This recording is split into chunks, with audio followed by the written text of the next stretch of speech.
Kit salvavidas. Kit salvavidas. Cómo ser feministas en tiempos de ultraderecha. Y no desfallecer en el intento. Que las feministas somos todas las peleoneras del salón. Iba camino a mi pensión. Lo que pensé que era protestas toples, lo que es asambleas. Lo que me llegó por Temu. ¿Yo qué puedo hacer cuando veo un Trump, cuando veo un Bukele, cuando veo un Milei? Nena, feminismo. Somos volcanes.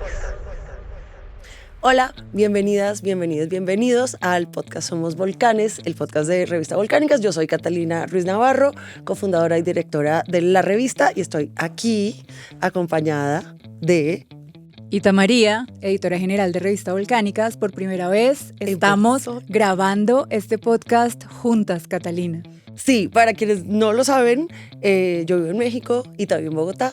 Entonces siempre estamos grabando de lejos, pero por fin estamos en persona juntas, espectacular. Yo creo que hay gente que nos ve y dice, ¿por qué no se juntan en una misma casa para grabar así?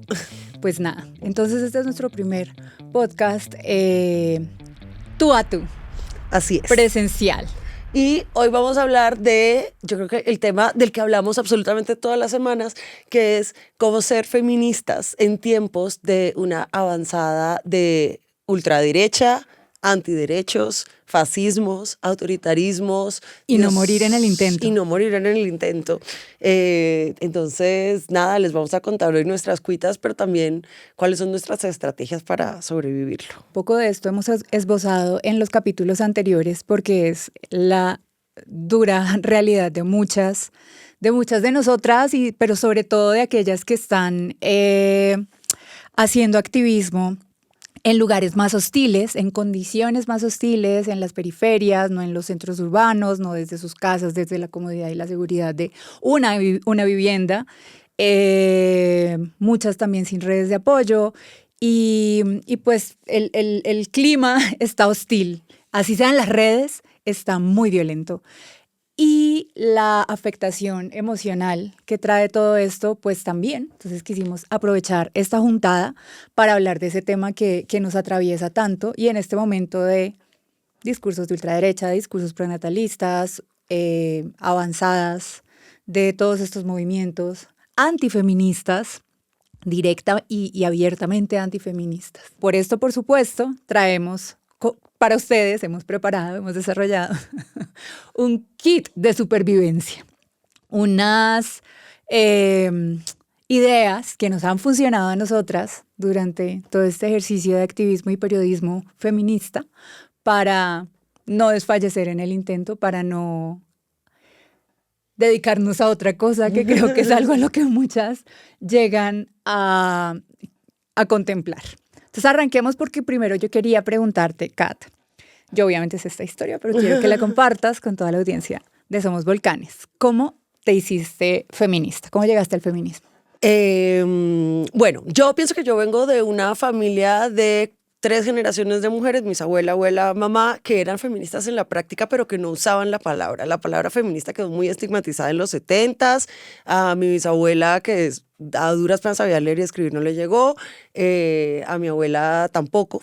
Pero ellas en la práctica eran muy feministas y mi bisabuela hace muchos años era una carita en la multitud cuando María Cano iba y le leía en voz alta a los obreros en Medellín.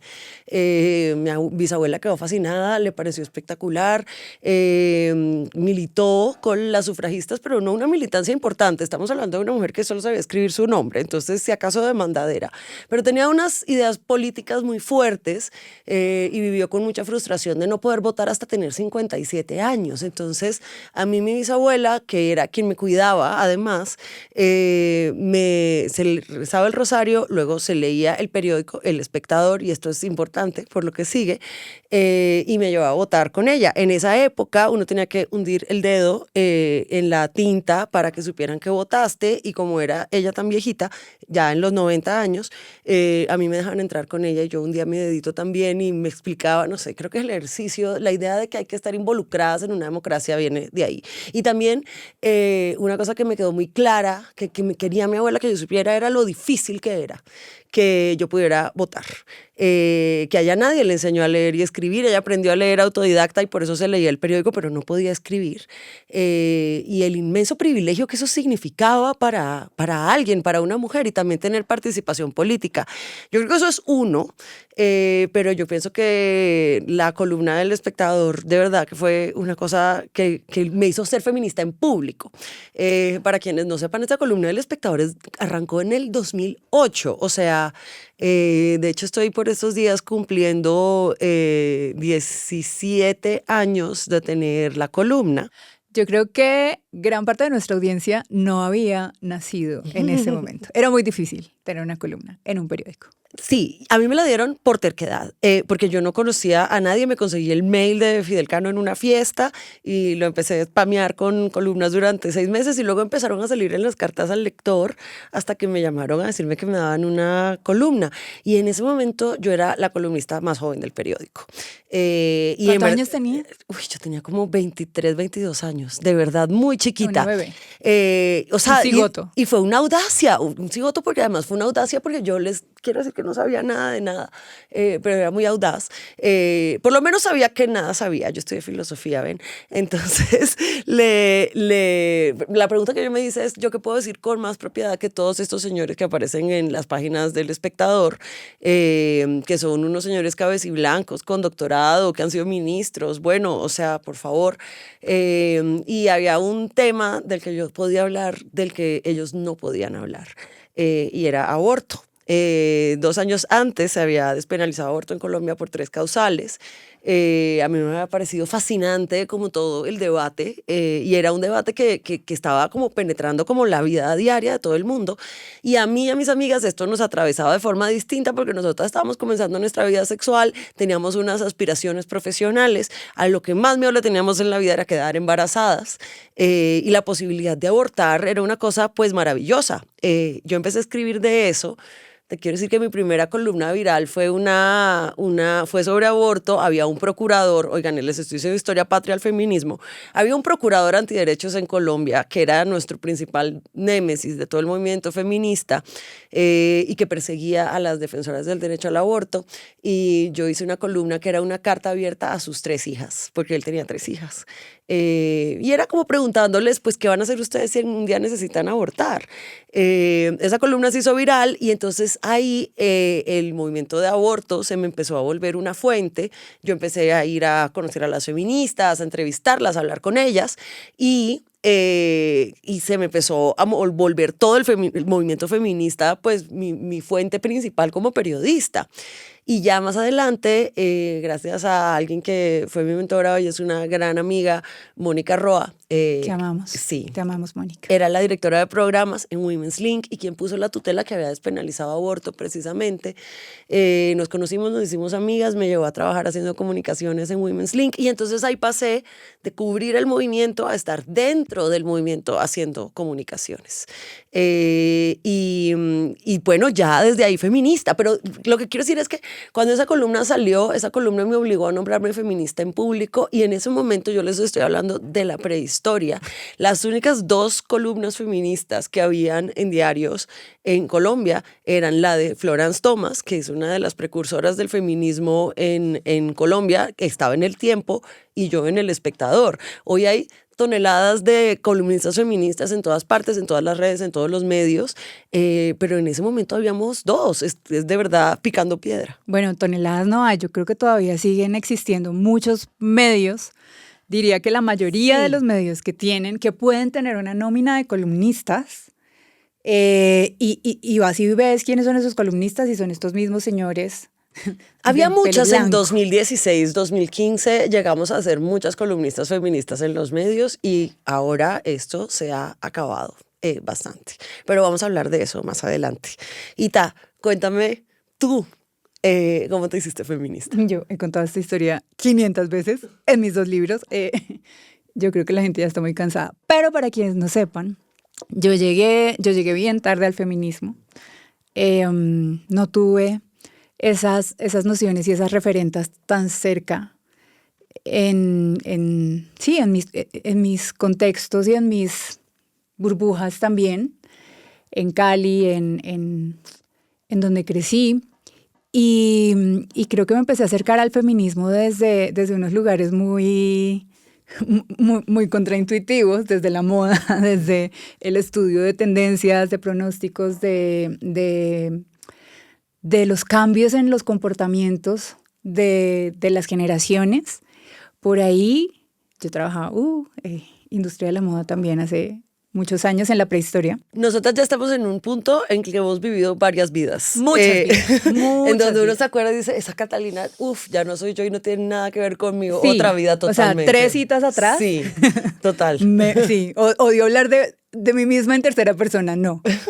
Pero sí. Entonces, por ahí, 2014, por ahí empieza a anunciarse o advertirse en este mundo del pronóstico y del estudio de comportamientos el impacto de esta cuarta ola en el feminismo a través de las redes sociales y las nuevas narrativas de las nuevas generaciones. Formatos, herramientas, canales, etcétera, ¿no? Cómo se iban a reconfigurar estos mensajes y cómo se iba a reconfigurar esta genealogía feminista en las millennials y centennials, que en ese momento eran las generaciones más jóvenes, chiquitas. Y esto me enganchó y me interesó muchísimo y entonces empecé a investigar por mi cuenta, empecé a leer todos los posibles referentes que me iban llegando por ahí, pero pues esto era yo sola en una oficina corporativa, del mundo corporativo, iba camino a mi pensión y sí, era algo muy en solitario, porque también el mundo y las esferas en las que yo me movía, nada que ver con esta conversación, pero nada es nada nulamente cero. Y llega un par de años después el proceso de paz. Y el proceso de paz yo creo que fue fundamental para politizarme. Ahí yo también estaba ya en una relación estable con mi actual pareja, que también fue una persona que me confrontó muchísimo políticamente y que me sirvió muchísimo para desmontar un montón de taras y de prejuicios que yo tenía en ese momento y con la que crecí mucho en ese aspecto. Proceso de paz, entonces también en simultánea había como todo un movimiento en redes sociales, aparecieron los blogs, nos lanzamos muchas de cabeza, prehistoria, las pioneras. Blogspot. Apareció Instagram, o sea, fuimos de las primeras personas en tener Instagram y empezar a hacer como unas vitrinas de las vidas, ¿no? Y yo lo hacía desde un lugar muy estético, pero el proceso de paz es este choque que conecta y que permite usar estos espacios que estábamos creando, creciendo, donde teníamos unas comunidades con las que hablábamos de otros temas, y empezar a poner ahí unas posturas políticas. Entonces ahí creo que hay un quiebre fundamental que me empieza a acercar más hacia los movimientos sociales. Y ya un par de años después, 2017, 2018, no me acuerdo muy bien, aparece María del Mar Ramón, una gran amiga nuestra y una gran escritora que me seguía por la moda. Mira, y se da cuenta de que hablo también de asuntos políticos por acá. Y estaba pasando en ese momento en Argentina el gran debate, donde casi se logra legislar y despenalizar. Y esto había sido una explosión impresionante de pañuelos verdes de chicas que estaban hablando de aborto y me dice, Mariana, ¿por qué no está pasando esto en Colombia? Hablemos de esto en Colombia. Hagamos un live. Entonces empezamos como a tener ese primer acercamiento. En simultánea tú estabas, no sé si estabas en México o en Centroamérica. Estabas en México. También movimiento Ola Verde feminista mexicano. Están pasando un montón de cosas y también es como, porque en Colombia está de pronto un poco quieto este tema en redes sociales. Hagamos algo. No, y en la calle, yo quiero decir que cuando yo me mudé a México en el 2014, uno de mis impactos más grandes era que la gente salía a marchar. Y yo al comienzo no lo entendía, o sea, yo todavía decía, pero ¿para qué marchan? A mí México me enseñó la importancia de la calle, pero todavía no había marchas feministas. Sí había, pero Muy no eran pequeñas, no eran de este tamaño. No eran de este tamaño, sí, porque hay fotos y hay historias claro, de Florence Parada en la séptima pidiendo despenalización del aborto desde los 70. La primera gran marcha feminista en México fue 2016, grande, o sea, masiva. Sí, masiva. Aquí en Colombia yo me acuerdo que en el 2018 hicimos un plantón frente a la Corte sobre aborto y fueron 500 personas solamente. Ahí iba. Claro, estaba pasando todo esto con las redes sociales y con la visibilidad que empezaban a tener y con los techos que se empezaban a romper de esas pequeñas burbujas, ¿no? Entonces creamos Viejas Verdes, cofundamos juntas una colectiva feminista con otras 6 personas, con otras 6 compañeras de distintas áreas, publicidad. Sí, de distintas procedencias, que estábamos en distintos lugares, ciudades, países, con la misma intención, y era sumar como lo que nosotros sabíamos de otros ámbitos, sobre todo de la comunicación, con las que traían una trayectoria de la prehistoria, no mentira, una mayor trayectoria feminista en otros lugares, como tú, María del Mar, y poner la conversación en redes y en otros formatos en Colombia. Y ahí ya me hice feminista públicamente. Entonces este es el paso que me expone. Yo creo que hay un antes y después de decirlo en público que te cambia. Cambia la manera en que te relacionas con el mundo a partir de salir de ese closet feminista. Es una cosa muy fuerte. Y después de eso, con Viejas Verdes tuvimos algo que para mí fue muy significativo y que articuló toda mi forma de entenderme feminista, que fue hacernos parte del movimiento Causa Justa. Sí. También por esos años, desde la Mesa por la Vida y la Salud de las Mujeres, otras organizaciones que empezaron a sumarse como el Centro de Derechos Reproductivos, Católicas por el Derecho a Decidir, Grupo Médico por el Derecho a Decidir, estaban planeando lo que iba a ser después el movimiento que iba a poner la demanda de inconstitucionalidad para eliminar el delito de aborto del Código Penal colombiano.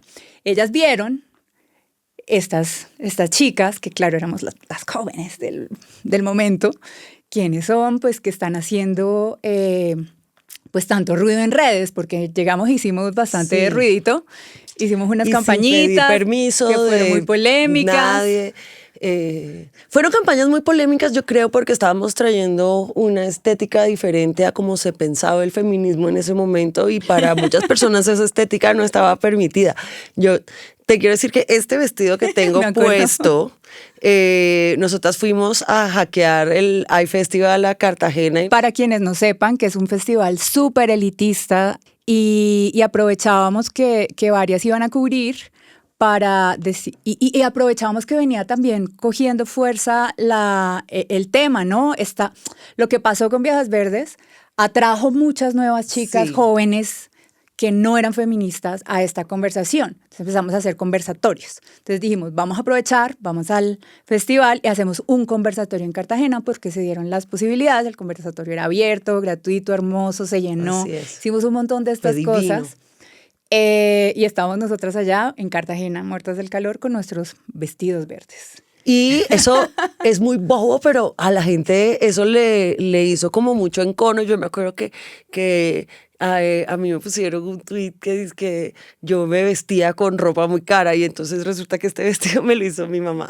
Y ese era el que tenías ese día. Me lo hizo mi mamá y nuestra modista en Barranquilla, que es María Eder, que son hermosas, con una tela que yo traje de un viaje. Entonces había como una cosa ahí con que no podía haber otras estéticas. Ya esto es una viejera, ya eso es una conversación que espero que esté superada. No sé, las conversaciones vuelven, pero eso, Viejas Verdes fue espectacular, porque hizo tanto ruido y creció tan rápido y convocó tantísimo, que creo que mandó un mensaje afuera y adentro, y era que estas conversaciones estaban siendo de interés muy masivo. Sí. Y estaba sacando las conversaciones de los nichos donde tradicionalmente habían estado, porque no eran conversaciones nuevas, o sea, no estábamos descubriendo nada, todo esto ya lo habían dicho las feministas históricas, décadas anteriores, pero sí se había quedado un poco rezagada la conversación en las redes sociales, en los nuevos formatos, en las nuevas estéticas también, porque las redes sociales trajeron unas estéticas. Y bueno, esto pasó, entonces desde este gran movimiento de articulación que es Causa Justa dicen, estas peladas las queremos acá para comunicar también. Ellas sumaron todas las fuerzas, las académicas, las médicas, las abogadas, todas, absolutamente todas, no creo que no faltó un solo saber que se sumara a esa conversación y por eso fue tan exitoso. Pero en el momento en el que entramos a esa articulación, que fueron más de 100 organizaciones y activistas las que se sumaron inicialmente a Causa Justa, en ese momento de articular con tantísima gente y con tantas feministas y con tantas posturas, y entiendo realmente de qué va ser feminista en lo público y adentro del movimiento. Que esa es la pregunta que te voy a hacer ahora. ¿Cuál es la diferencia entre cómo tú te imaginabas ser feminista y cómo realmente resultó ser? Lo que pediste y lo que te llegó. Lo que me llegó por Temu. No, mentiras. No, yo he aprendido muchísimo, muchísimo. Y claro, una cosa es empezar como lo hice yo desde un lugar en solitario donde yo creo que estoy, entendiendo, iluminándome, leyendo a todas las autoras que te dicen que tienes que leer. Pero muy tranquilita pues en mi casita. Luego llego a este espacio éramos 8 mujeres con pensamiento más o menos similar, aunque teníamos también nuestras diferencias, y empieza como a desacomodarse un poco esa comodidad de hacer activismo sola. O sea, evidentemente no estaba haciendo nada, estaba leyendo. No se hace activismo sola. No se hace activismo sola, exacto. Entonces, ni puedes ser feminista leyendo sola en tu casa con tus gatos. Para ser feminista se necesita, eso digo yo siempre, se necesita una amiga, al menos una, porque si estás sola, no estás haciendo. No, y yo te digo que no, una no es suficiente. Esto tiene que ser una vaina de articulación y de colectividad. Bueno, otro hito importante para mi feminismo fue Somos un Rostro Colectivo, claro, que es la plataforma que convoca a la organización colectiva de las grandes marchas en Colombia. Claro. En Bogotá. Entonces me empecé, claro, entendí con Viejas Verdes un poco la urgencia de empezar a hacer todas estas otras conexiones. O sea, no bastaba con tener una colectiva, ¿no?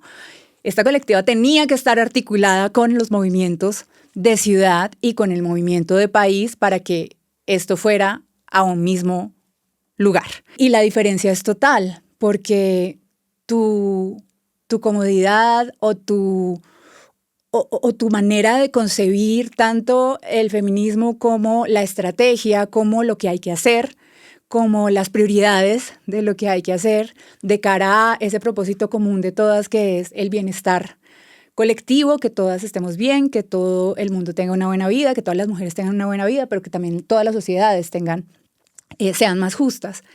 Eso cambia completamente. Sí. Porque eres... Yo te lo digo una tuerquita de un engranaje que tiene que funcionar. Yo te lo digo en un meme.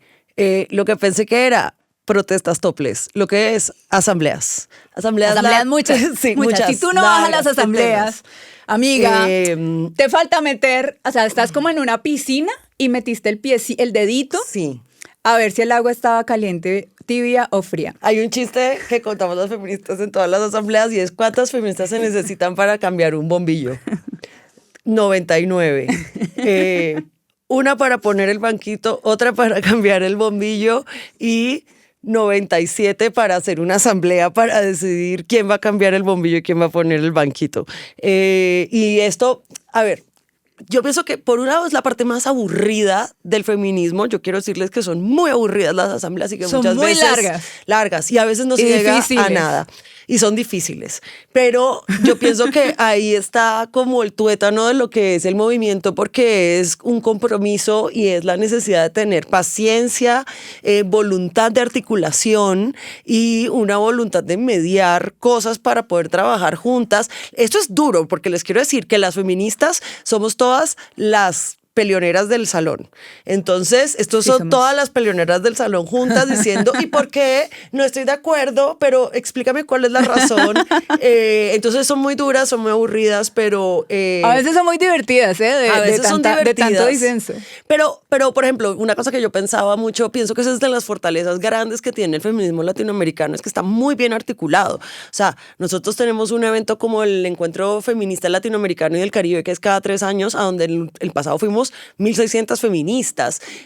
Hay planes, hay arengas, hay marchas, hay estructuras, hay cosas que han salido mal y hay un paso de ese conocimiento de una generación a otra. Por eso hay que estar en las asambleas, porque ahí están las señoras feministas. Y sabes que yo iba a decir algo también que fue fundacional para mí en Viajes Verdes y fue, ok, importantísimo llevar la conversación a las redes y masificar, pero sacarla nuevamente de las redes y conectarla con la calle Sí. y hacer estos pequeños primeros plantones donde empezamos a convocar 500 personas Era muy poquito. y aún así era un montón. Sí.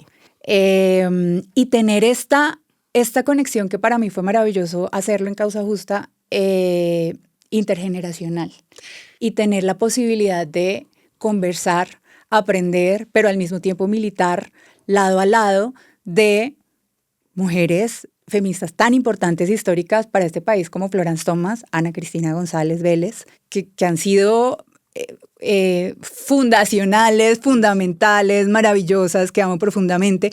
Esa conexión, esa intergeneracionalidad, también esa disposición de escuchar. Porque tú llegas queriendo hablar y hablar Sí. y hablar y tengo ideas y se me ocurren cosas y yo pienso. Y no, llegas a escuchar. Y es fundamental escuchar y tener como esa también humildad de llegar sabiendo que hay un capital político acumulado Sí. de muchas mujeres que seguramente saben mucho más. Y que el activismo tiene formas, tiene técnicas. Yo estaba en Nueva York de casualidad cuando se cayó Roe v. Wade, que es la sentencia que daba el derecho al aborto en Estados Unidos. Tenemos un video en Volcánicas de esto. Tenemos un video en Volcánicas de esto. Yo me fui a cubrir la protesta. La gente llegó como espontáneamente al Washington Square, pero ahí no había arengas, ahí no había un plan, ahí no había un megáfono, ahí no había alguien con una lista, una tarima y un orden. No había un rumbo para... Llegó la gente ahí, no había nadie que dijera, bueno, ahora vamos a marchar para arriba, para abajo. Yo pienso que eso en Latinoamérica nunca pasaría, porque si nosotros sabemos que se va a caer el derecho a aborto desde enero y se cae en julio, el día que eso se caiga, estamos todas listas para salir a las calles y eso es muy importante. Y ahora que tú hablabas como de las lecciones de humildad que le da a uno el feminismo, yo quiero decir algo que para mí fue muy formativo y muy importante, y es que cuando yo me mudé a México empecé a trabajar en una ONG que se llama Jazz Asociadas por lo Justo, y ahí lo que hacíamos era trabajo con defensoras de derechos humanos indígenas y rurales. Y yo era una chica de ciudad, una chica, bueno, Barranquilla es una ciudad, Bogotá es una ciudad, yo siempre había sido una chica de ciudad y como con esta actitud como súper positivista, liberal, de, "Ay, si no lo veo, no lo creo", esos rituales antiguos, esto, o sea, qué odiosa. Y haciendo trabajo con defensoras de derechos humanos indígenas y rurales, de repente había que sentarse y hacer un ritual, sentarse y pedir unos permisos o tener unas largas conversaciones para situarnos en dónde estábamos y por qué, más que llegar y aterrizar como un extraterrestre y decirles un montón de información que no les iba a hacer sentido. Y también aprender de ellas para que fuera realmente un intercambio de saberes y no solamente esa arrogancia de la ciudad. Te iba a preguntar en ese proceso si has sentido o has querido abandonar, irte del feminismo, dejarlo. No, yo nunca he querido dejar el feminismo, pero tengo que decir que este año sí ha sido muy duro. Este año ha sido un año muy angustioso. porque siento que algo que está pasando en el mundo es que la gente está pensando que ya la lucha por los derechos no sirve, que si quieres tener derechos tienes es que tener plata y con la plata compras los derechos. Y eso me parece me angustia, me parece muy frustrante, y sí ha sido un año en el que he tenido que hacer bueno, ha habido varios. Yo he tenido, como les digo, yo fui y vine y en tacones. Hubo una vez que me trolearon tan duro en internet que se me cayó el pelo y me bajé 8 kilos. ¿Cuál de tantas? Eso fue 2017, nunca lo olvidaré. Entonces, eso fue muy duro. Hay otra cosa que no te dicen, y es que cuando te articulas, trabajas con amigas, te organizas, también hay fricciones, peleas, rupturas que uno piensa que nunca van a llegar y que son muy dolorosas, y ahí también fue momentos en que dije, ¿esto para qué? Pero yo sí pienso que esto es algo mucho más grande, que todas esas cosas que son en verdad nimiedades, y no sé si yo pueda dejar la lucha feminista. Hace parte como tan intrínseca de todo lo que hago que no sé. Yo lo he considerado en algunos momentos también muy, muy rudos y desesperanzadores. Sí. Pero, el terfismo a mí me desconectó de muchos espacios. Dejé de ir también, Sí, y poner mi duro. energía a unas conversaciones en las que sentía que en verdad no había un consenso posible. Pero ahí seguimos, y yo te quería preguntar qué nos mantiene acá. ¿Qué te mantiene? Mira, o sea, yo cuando arranqué en esto, de muchas maneras, especialmente no había periodismo feminista, ni se hablaba de eso. Yo estaba con un machete abriendo trocha, y pude ver cómo de absolutamente nada, de que feminismo fuera una mala palabra, pasó, o sea, digamos en 2008 decirse feminista era una mala palabra, era raro y era extraño. Llegamos a un momento como en el 2015, 2016, 2017, que hubo un boom en donde esto se volvió masivo, y luego de eso, pospandemia, hemos visto cómo hemos ido en bajada y ha habido unos ataques a los derechos humanos muy fuertes. Hemos tenido retrocesos muy grandes que además son muy frustrantes porque son retrocesos que estamos teniendo después de haber tenido las conversaciones. Como hace poquito había como un video de unos niños hablando del consentimiento, digo niños porque tenían como 17 años, y decía, bueno, si ella puede decir no, yo porque mi derecho a decir sí. Que lo pueden ver en Volcánicas. Exacto. Y claro, decir eso en el 2008, cuando nadie había tenido una conversación sobre consentimiento, donde el consentimiento no era nada, era una cosa, pero decirlo ahora, después de todo lo que dijimos, sabiendo, me parece que es muy frustrante. Y yo en eso de que me mantiene, voy a decir dos cosas. La primera, que yo tengo una hija. Que me parece que es muy importante y muy inspirador, porque yo lo único que puedo hacer para que ella tenga una vida mejor y más segura es hacer este activismo, porque yo no voy a poder estar con ella todo el tiempo, ni la voy a poder vigilar todo el tiempo, ni la voy a poder proteger todo el tiempo, y no tendría que hacerlo si este fuera un mundo mejor. Entonces lo único que queda ahí es de verdad construir un mundo mejor. Y la otra cosa que pienso mucho es, vamos, mi bisabuela quería votar desde los 17 y votó a los 57 años.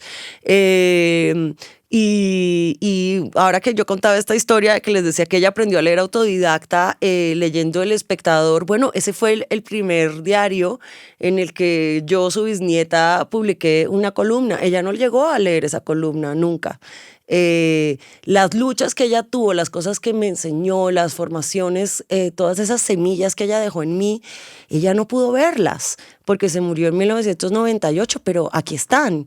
Entonces yo pienso en eso y pienso en algo que es más grande que yo y que de pronto yo no voy a ver el resultado, pero hay algo que está después de mí, después de que yo me muera, que va a seguir esa lucha, como ha seguido siempre la lucha feminista, y yo estoy pensando en eso. Esto es una carrera de largo aliento.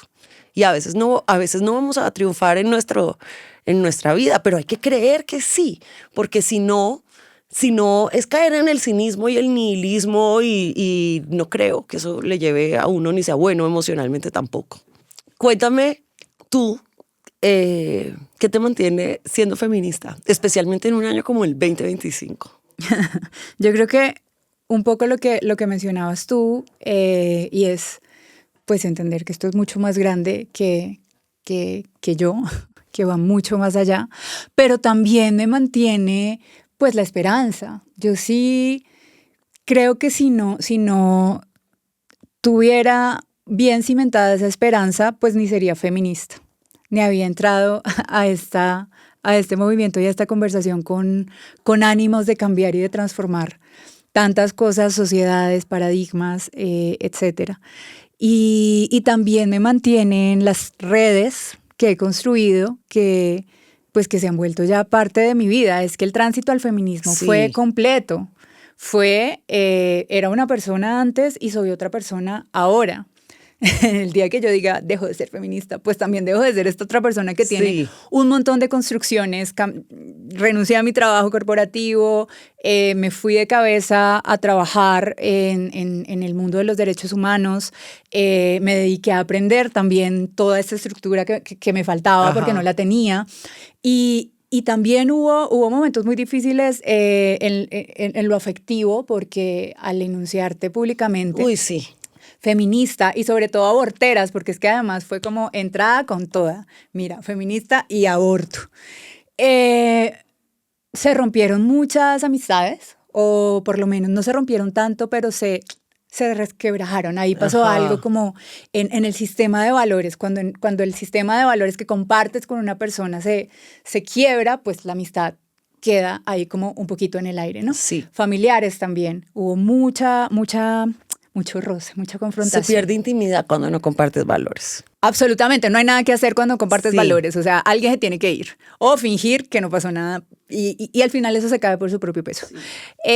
Pero entonces empiezas también a pasar todas las dimensiones de tu vida, a vivirlas de esta manera, ¿no? El feminismo no es una vaina como que esté allá afuera, y yo tenga esto enmarcadito en mi pared y me levante y me acuerde y prenda el computador una hora y me desconecte y deje de ser feminista. No, amigas, no, mi amor. Esto no se apaga. De cabeza, de lleno, te habita y atraviesa todos los aspectos de tu vida. Y entonces, claro, no concibo, empiezo a tejer estas redes, empiezo a tener estas amistades, empiezo a vivir mi vida desde el feminismo. Entonces, no, dejar el feminismo. Tengo muchas quejas, tengo muchas autocríticas, tomo mis distancias cuando las necesito tomar, me voy de los lugares, o sea, el feminismo no te obliga a estar casada permanentemente en ningún espacio. Y me doy también mis espacios y mis descansos cuando los necesito de muchas cosas. Pero creo que lo que me mantiene ahí también es la esperanza y la convicción de haber visto y vivido en carne propia con estas manitos y con estos ojitos y con estas redes que hemos construido y con las maestras que también nos han enseñado y con las amigas que hemos hecho en el camino. Ver y vivir las transformaciones y los cambios de paradigma, como fue la sentencia Causa Justa C055 del 2022, estar ahí en el corazón de toda la lucha desde que se presenta la demanda, de toda la estrategia de comunicaciones y de todo el sufrimiento y vivirlo. No sé, creo que ser parte de ese momento y de otros hitos que podemos mencionar ahorita en los que hemos estado, juepucha, en el ojo del huracán, es como, pucha, esto es una transformación de muy larga data que viene acumulando nuevamente hitos políticos, pero que en este momento nosotros estamos en esa nueva... no sé si ola, porque las olas también son una construcción que viene muy del norte, pero en esa nueva etapa, viviendo y viendo el cambio y tener conversaciones con personas que, por ejemplo, abortaron en ese proceso, Tenemos muchos encuentros con algunas lectoras de Volcánicas o con algunas chicas que nos conocen desde Viejas Verdes. Ahora que que lanzamos nuestros libros, muchas de ellas se acercan porque llegaron a nosotras quizás por esos lugares y nos dicen, y esto pasa con mucha frecuencia, yo me hice feminista por las Viejas Verdes. Marica. En la conferencia de planificación familiar, cuando fui a cogerlas para Escarapela, una chica que se llama Luna, hola Luna, me alegraste el día, me dijo que ella y su mamá habían pasado por una situación difícil y que Volcánicas las había llevado al feminismo y que eso había sido muy importante para ellas. Grabé un video para su mamá que se llama Lucía también, hola Lucía, y a mí eso me parece, yo también siento, yo no salgo tanto de mi casa como ahorita, pero a mí eso es algo que me emociona mucho y que muestra que eso que de pronto uno está haciendo, yo trabajo todo el tiempo encerrada en mi estudio así, en pijama, y de repente de salir y ver eso es muy emocionante. Y tal, yo les tenemos una tesis que vamos a defender aquí y es que el feminismo latinoamericano es la vanguardia global. Y les tenemos nuestros argumentos. Si quieres, vamos uno y uno. Y yo creo que eso hace parte del kit de primeros auxilios. Acordarnos que estamos en la vanguardia. Para seguir y para no desfallecer cuando, por supuesto, hay avanzadas de ultraderecha, porque es que miren, todos estos avances de los últimos años, de los que hemos sido partícipes, pues han sido cambios de consensos sociales, sí, de los que no nos devolvemos nunca más. Eso, por supuesto, sacude el terreno social y hay reactividad y hay unos momentos cíclicos y hay un alza de todas estas narrativas y todos esos discursos que ya sabemos y que ya mencionamos y que ya hemos advertido. Pero eso pasa también pues porque estamos corriendo y subiendo la vara y corriendo. Señal que cabalgamos, nadie sabe esta referencia. Pero... Claro que sí. Sí, claro. Bueno, para quienes no lo sepan, hay una frase atribuida al Quijote, no está en el Quijote, en donde él dice, los perros ladran, Sancho, señal que cabalgamos. Bueno, ¿cuál sería tu primer hito de feminismos latinoamericanos y del Caribe que pone estos feminismos y este movimiento a la vanguardia y que te llena de esperanza? En el 2015, Kiara Páez, que era una adolescente de 14 años que estaba embarazada, fue víctima de feminicidio en Argentina. Y en ese momento, activistas, periodistas, artistas, feministas, todas se reunieron para hacer una protesta que se hizo en junio, que fue Ni Una Menos. Y ahí se llenaron masivamente las calles. Fue una cosa muy impresionante, desgarradora lo que uno sentía viendo eso. Y esta es una protesta que se fue regando y diseminando por toda la región, porque en toda la región había este tipo de feminicidios y violencias, y uno pudo ver cómo se fue esparciendo toda esta protesta social por toda la región. Y hoy hay que decir que las protestas feministas latinoamericanas del 8 de marzo y del 25 de noviembre son las protestas coordinadas globales más grandes que hay en este momento. O sea, tú no tienes ninguna otra marcha que en todo tipo de países, en todo tipo de idiomas, en toda Latinoamérica haya una marcha de este tamaño todos los 8 de marzo. Y 25N. Y el 25N. Y yo pasé de que hubiera 0 o 5 gatas a estas protestas masivas que son la cosa más emocionante del mundo, y yo pienso, eso a mí es algo que me llena de esperanza. Creo que eso ha sido muy poderoso. En la pandemia nos mermaron, pero ya volvimos a las calles con mucha fuerza y eso es importante. Y el 28S, que es otra de las fechas que pusimos en el calendario regional y mundial, el Día de Acción Global por la eliminación, por la despenalización del aborto. Y de ahí tenía guardadito para sacar en este momento el pañuelo verde. Creo que es otro de los grandes hitos de los feminismos latinoamericanos, poder encontrar un símbolo en el que todas encontráramos un significado, algo tan sencillo como un pañuelo verde. Esto, si no estoy mal, se remonta a un encuentro nacional de mujeres en Argentina, en el que en la marcha final por primera vez se utiliza el pañuelo como gesto colectivo, y ya después viene, y esto inspirado en las madres de Plaza de Mayo, que usaban el pañuelo blanco como símbolo también de resistencia contra la dictadura, ¿no?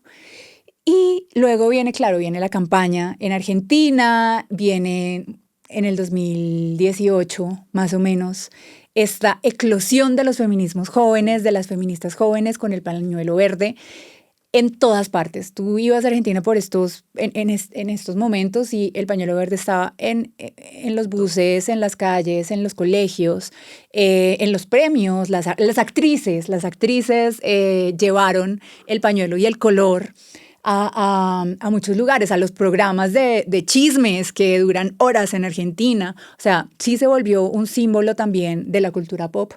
Y pues mira, ahora todas tenemos un pañuelo verde amarrado en algún lugar, y cuando tú ves un pañuelo verde, tú ya sabes, así no conozcas a la persona que la está portando, que pues que no estás sola, y que si necesitas algo, esta persona te puede ayudar. Yo diría que, bueno, un hito muy cortito que me parece importante es que feminicidio, la idea de feminicidio es de una académica estadounidense, pero yo siento que en Latinoamérica la hemos llenado de contenido, la hemos elaborado con todas las muertes en Ciudad Juárez, con todo esto, de verdad que lo hemos llenado de significado. En 15 países de Latinoamérica es un tipo penal. Esto no resuelve el feminicidio, por supuesto, porque tenemos un problema de impunidad que es grandísimo en la región, tenemos un problema de que esto sucede por unas desigualdades de poder, que tiene que haber un cambio cultural. El tipo penal no te resuelve los feminicidios, pero sí obliga a que haya una perspectiva de género en la práctica jurídica, que me parece a mí que es un avance muy importante y que no está en la mayoría de regiones. ¿Qué más? Yo sumaría el que no es un hito como ubicable en el tiempo, como en este momento solamente, sino que es un acumulado también. Sumaría la creación de pensamiento de las feministas decoloniales. Totalmente. Y de las activistas antipatriarcales, desde María Lugones, Silvia Rivera Cusicanqui, Ochi Curiel, Yuderquis Espinosa, más recientemente nuestra gran amiga y columnista Micaela Drulart, que ponen en jaque y ponen en cuestión incluso a los feminismos hegemónicos, ¿no? Y ponen unas conversaciones que eran necesarias, sobre todo los feminismos que vienen del norte, de raíz europea y liberal, y que universalizan la experiencia de las mujeres desde la mujer blanca de clase media alta. Y ellas ponen en el centro la urgencia decolonial de poner las voces y las experiencias de las mujeres afrodescendientes, de las mujeres campesinas, de las mujeres trans, de las mujeres indígenas, de las mujeres populares, que han sido fundamentales para la construcción de estos feminismos latinoamericanos que estamos habitando y que nos están sosteniendo en momentos tan críticos para el mundo, ¿no? Y que nos enseñaron que no solo es la opresión de género lo que debe interesar, lo que debe estar en el centro de los feminismos, sino la lucha contra todo un sistema de dominación colonial y cuestionar todo lo que viene de estos sistemas, cuáles son las vidas y cuáles son los cuerpos que estos sistemas oprimen, que no son solamente los cuerpos de las mujeres. Y que por supuesto no pueden existir estos pensamientos y estos feminismos sin la experiencia y sin la voz y sin el pensamiento de las mujeres trans, porque la transfobia, bebés, es racista y colonial. Entonces me parece muy, muy importante también mencionarlo como una fuente inagotable de esperanza, porque es que todo el tiempo veníamos mirando hacia el norte como la gran fuente de conocimiento y de teoría, y acá, desde los sures, se ha estado produciendo, colectivizando, socializando, creciendo, alimentando, tanto que de verdad atraviesa por donde se mire esto que estamos conversando, esto que entendemos como feminismos latinoamericanos. Yo tengo un ejemplo de la importancia de esa mirada decolonial, y es que en el Encuentro Feminista Latinoamericano y del Caribe del 2023, en El Salvador, habíamos 1.600 feministas. y había un consenso en que lo que estaba pasando en Palestina era un genocidio. Y eso no se habría logrado. Yo no conozco otro espacio con 1.600 personas en donde haya un consenso como este, y eso es gracias a la mirada decolonial. Otro hito que me parece muy importante, que a mí también me ha marcado, es esto que hoy en el mundo se conoce como el movimiento Me Too. Tiene antecedentes en Latinoamérica muy importantes. El Me Too se globalizó en el 2017, pero acá hubo ejercicios de visibilización del acoso, porque acá nos estábamos apropiando de la estrategia del escrache, y hay ejercicios de visibilización como mi primer asedio en 2015 en Brasil, que dio lugar a 2016, mi primer acoso, que nos hizo entender que el acoso es una experiencia estructural que no nos pasa por pendejas ni por provocadoras, sino que es algo que sucede por una desigualdad de poder y que nos pasa a todas. Le acaba de pasar a la presidenta de México. Por favor, le acaba de pasar a la presidenta de México. ¿Cuánto poder tienes que tener para que un tipo en la calle no piense que tiene derecho a tocarte? Y me parece que esas denuncias que hoy están teniendo un chilling effect, porque a todas las que denuncian las demandan, bueno, puede ser que tengan un resurgimiento, porque me parece que el trabajo que se hizo para explicar el acoso sexual y el abuso desde Latinoamérica, y entenderlo como una desigualdad de poder y no como un impulso sexual de los hombres insaciables o de lo provocadoras que éramos nosotras, es un cambio conceptual que no vamos a poder echar para atrás, que me parece que es muy importante. Yo sumo, por supuesto, este pañuelo de mi corazón verde, el hito que ha sido lo que logró el movimiento Causa Justa. Sí, despenalizar hasta la semana 24 es la legislación más libre de toda América, de pronto salvo por Canadá. Sí, y además de lograrlo, el cómo. A mí el cómo me parece hermosísimo, porque es una estrategia disruptiva de la que se puede aprender muchísimo, que estoy segura que va a inspirar y que está inspirando en muchos lugares. Hay un documental sobre esto que cuenta toda la historia, pero es como esta posibilidad de articular una estrategia colectivamente, intergeneracionalmente, sumando todas las posibles fuerzas, sumando todas las herramientas y narrativas, y eso es a lo que yo creo que tenemos que estar mirando en este momento, donde las amenazas y los retrocesos pues están respirándonos en la nuca, Marce. Sí.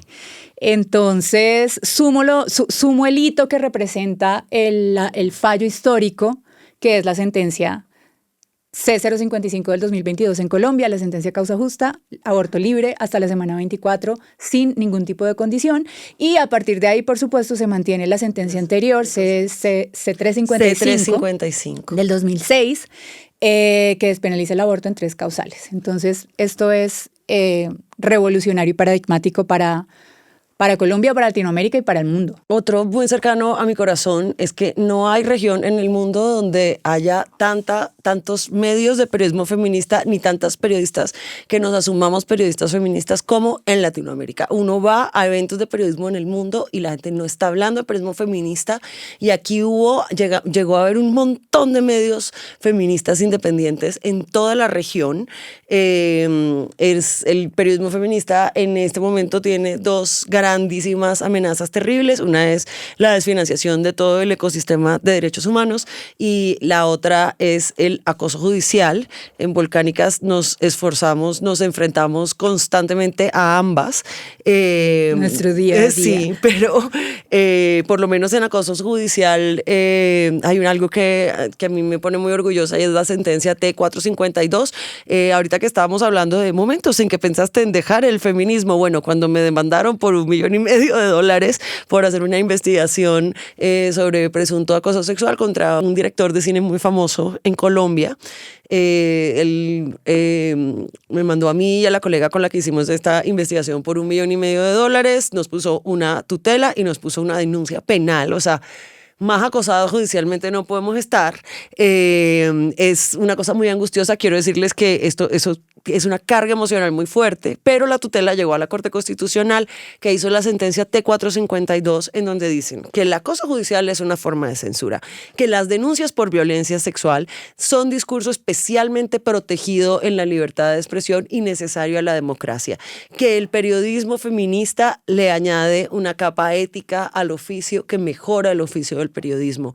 Esa es una sentencia paradigmática de la región y que a mí me hace, pues, dentro de toda la angustia que significa estar en este mierdero, por lo menos hay un precedente legal que puede servir para hacer activismo en la región y en otros países que lo han reseñado en relatorías de Naciones Unidas,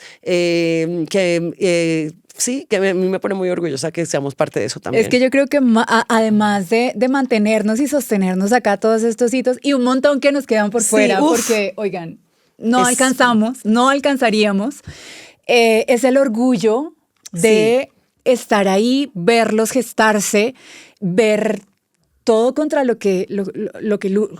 contra lo que se mandan, todos los obstáculos, todas las barreras, y ver el triunfo, ¿no? Como que cada sentencia, toda la conversación social, toda la despenalización social que hay en torno a todos estos temas, no solamente en torno al aborto, el cambio de mirada de las personas cercanas a nosotras, incluso que en algún momento estaban nuestros papás, contra. nuestros amigos, todo el mundo alrededor. Fuimos la manzana feminista. El cambio del consenso social, el que ahora haya estas otras miradas, el que los medios hegemónicos digan feminicidio, eso antes no pasaba. No. Las conversaciones que se están teniendo, todo esto creo que es como, hay que seguir acá, hay que seguir empujando más. Bueno, pero ahora dime tus recomendaciones prácticas, o sea, pragmáticas, no conceptuales, sino kit salvavidas para ser una feminista en el 2025 y con lo que se viene que se puede poner peor. Sí, y no desfallecer en el intento. Redes de contención, redes de afectos. Redes de amigas, redes familiares, de la familia elegida, si la familia biológica no está tan chévere, pero tener estas redes sólidas, ¿no? Y dentro y fuera del movimiento. Sí. Y tenerlas activas, tenerlas constantemente en movimiento también. Creo que el autocuidado, sí, hablar de autocuidado a veces tiene como sus líneas delgadas. No, el autocuidado no es solamente tú, vete tú y hazte cargo de tu vida y de tu... No, el autocuidado es qué puedo hacer yo, que me conozco y que sé cuáles son mis capacidades y mis limitaciones para no desbordarme también, porque estar metidas en esto, nosotras desde el periodismo feminista, desde el activismo, esto te puede desbordar. Muchas veces nos toca poner límites que no son chéveres, no podemos recibir todas las denuncias, no podemos atender todas las denuncias que nos llegan. Todos los días nos llegan denuncias y todas son terribles y todas quisiéramos poder atenderlas, pero no tenemos capacidad. Creo que poner los límites en qué podemos hacer y en no trazarnos unas expectativas desbordadas de Mujer Maravilla irreales que nos van a frustrar, que nos van a quemar, tendría que ser parte de ese kit, y por ahí va el autocuidado, ¿no? Como una corresponsabilidad también. Por supuesto, el cuidado colectivo. Por supuesto, no se puede hablar de cuidado ni de autocuidado sin mencionar la garantía de derechos fundamentales. Y pues esa es la lucha también. Yo te diría dos. Uno que tiene que ver con el autocuidado es que si uno quiere hacer este trabajo que tiene que ver, el activismo es un trabajo de cuidado, porque nosotros estamos cuidando los derechos humanos del mundo y por eso mucha gente cree que lo debemos hacer gratis, como todos los trabajos de cuidado, y que los debemos hacer sin descanso y sin parar, y eso entenderlo es muy difícil. Uno se tiene que pegar como 3 quemones para entenderlo, pero también pienso que como en los aviones uno tiene que cuidarse uno primero para poder dar hacia afuera, ponerse uno primero la máscara de oxígeno, pero eso implica un proceso duro de autoconocimiento, de entender qué es lo que te desgasta, pero uno tiene en algún momento que aprender a manejar esto y encontrar unas herramientas que incluyen una red de apoyos y afectos, pero también ayuda profesional de psicóloga y psiquiatra, pero también un cambio de hábitos y un autoconocimiento para poder anticipar cuando uno está a punto de estar en una situación en donde uno se va a quemar quemar, porque siento que con toda esa rabia y todas esas emociones la gente se puede poner muy reactiva y romper cosas que no tendrían que romperse si uno tuviera un mejor manejo, mejor contención. Claro, hay una cosa que tengo que decir y es que eso se aprende también con el tiempo. Y como les digo, después de muchas cagadas y de muchas quemadas y de muchos excesos, eso finalmente, esto es puro consejo de vieja, uno empieza a aprenderlo.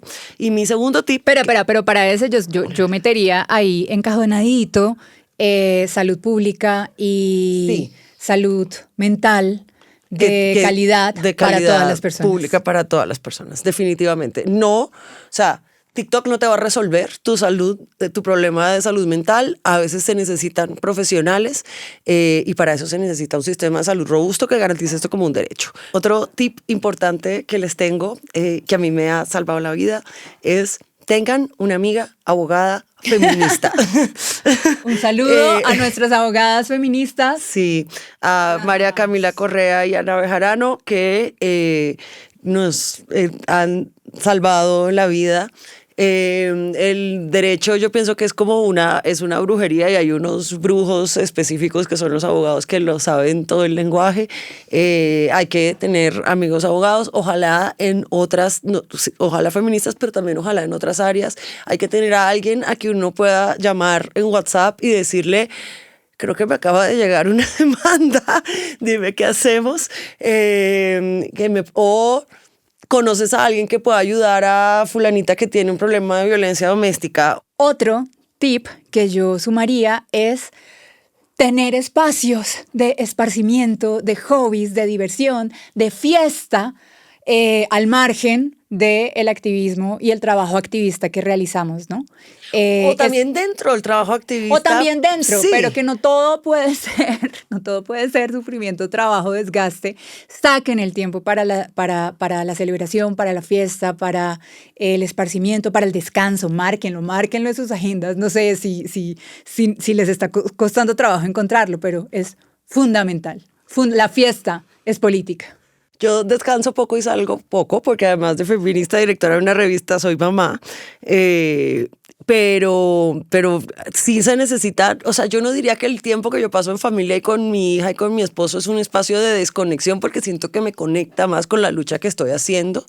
Pero la fiesta, mi tip es la fiesta. Yo, aunque no lo puedo hacer con mucha frecuencia, estoy muy comprometida con la fiesta. Es un espacio en donde que me da perspectiva, que me da comunidad, que me da humor, en donde puedo sacar la energía. Yo tengo mucha energía y a veces necesito un guayabo para poder dormir hasta tarde al día siguiente. Resaca para quienes no saben qué es guayabo. Yo pienso que la fiesta puede ser nuestra iglesia. Lo digo por carnavales. En carnavales es el momento del año en donde yo de verdad paro de trabajar, no contesto el celular, no sé quién soy, nada no me importa y me encuentro con toda mi creatividad y me encuentro con humor, con diversión, con baile, con música, pero la fiesta es un espacio de descanso que no se puede dejar morir y que siento que en algunos lugares se está poniendo como muy normativa, aburrida, Capitalista, porque zanahoria, si no tienes plata no entras. capitalista. Yo no solo estoy hablando de las fiestas de los conciertos carísimos, sino Barranquilla cuando ponen una esquina y te venden una fría. Claro, la fiesta en la casa.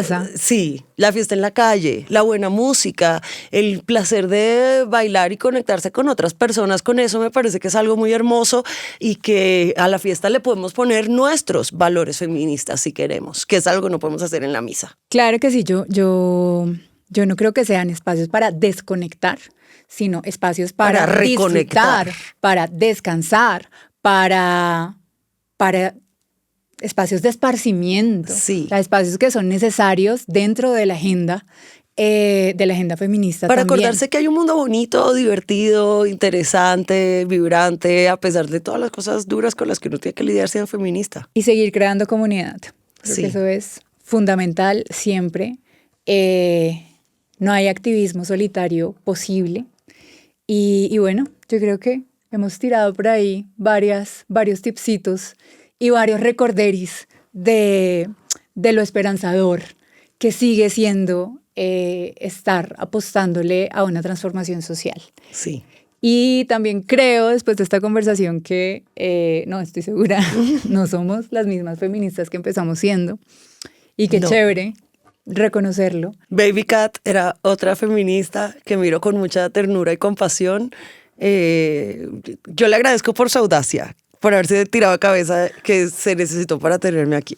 Mira, yo creo que el no darse tanto palo puede ser otro de esos tips, ¿no? No dejar de ser autocríticas, pero no castigarnos tanto.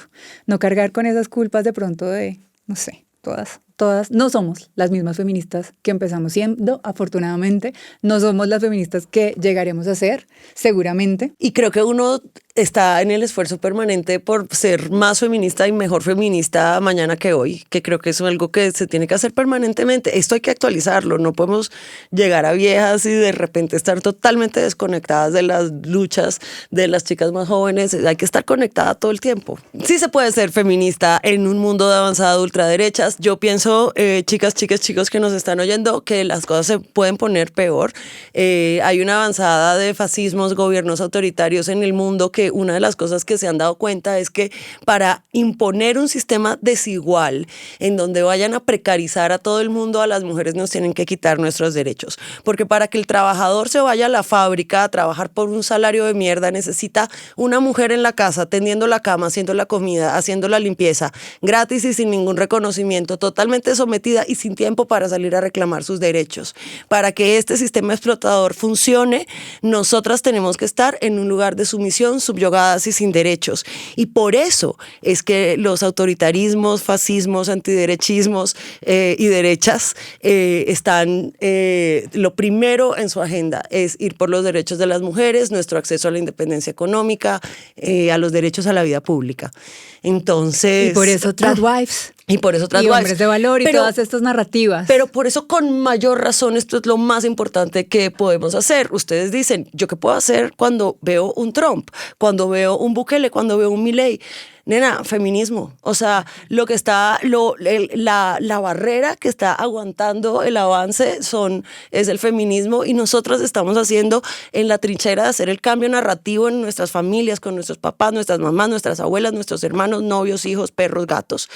Y ese trabajo no es fútil, es la primera línea contra el fascismo y me parece muy importante. Entonces, no solamente se puede, no solamente queremos seguir haciéndolo, sino que es lo único que podemos hacer en este momento. Así que súmense, vengan, bienvenidas, bienvenidos, bienvenides. Sigan aquí, desahóguense en los comentarios si tienen que desahogarse y seguiremos conversando de todos estos dilemas y conversaciones feministas entre amigas. Entre amigas que llevan larga data haciendo esto. Bueno, nos vemos la próxima vez a través de la pantalla. Chao.